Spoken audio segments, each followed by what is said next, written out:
Hi everyone, welcome back to the Katherine Anne Porter channel. I just finished reading Katherine Anne Porter's essay on Flannery O'Connor after O'Connor passed, and just had a few thoughts I'd like to share. First of all, I have to start out by saying this is not one of Porter's greatest pieces of nonfiction writing. It reads in parts like it's only half done. She's effusive in her praise of O'Connor without going into too much detail. Much more so, I would say, than O'Connor was of Porter's writing. I know that O'Connor once mentioned in the letter that there was a certain coyness about Porter's early stories.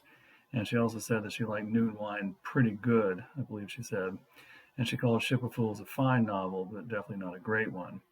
But let's just focus on O'Connor's writing for a few minutes. I've never liked O'Connor because she's too religious for me.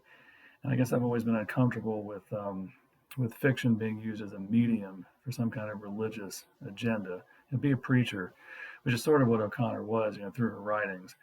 And I also reject O'Connor's morality, based as it is on religion. A Good Man is Hard to Find is unquestionably her most famous story, a story I've always found appalling. An entire family is slaughtered. And I remember O'Connor saying in a letter that the misfit could have been a prophet under different circumstances, I believe she said, if I'm quoting her correctly. And she thinks that the right kind of circumstances or the right kind of religion can change somebody as horrible as the misfit. She's afraid she's sadly mistaken.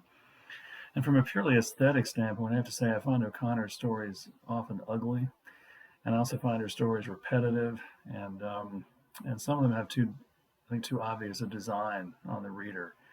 I remember somebody, a critic a while back, calling O'Connor the female Faulkner, which I had to laugh when I read that. She's not even close.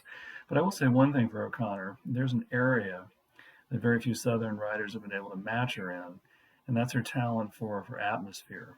I think her stories capture the atmosphere of the South better than any other Southern writer, with the exception of Faulkner. If you want to go back to the South for 20 minutes, read a Flannery O'Connor short story. I mean, the language, the classes of people, the religion, the weather, the landscape, it's all in there. And she called it the Christ-haunted South. And I think very few writers did as good a job as she did of illustrating how this was so. So I guess to sum it up, I would say like Porter, she was a minor American writer who will always have her place in American literature, but there are degrees of minor. And O'Connor may have liked Noon Wine pretty good, as she said, but it's still better than anything she ever wrote.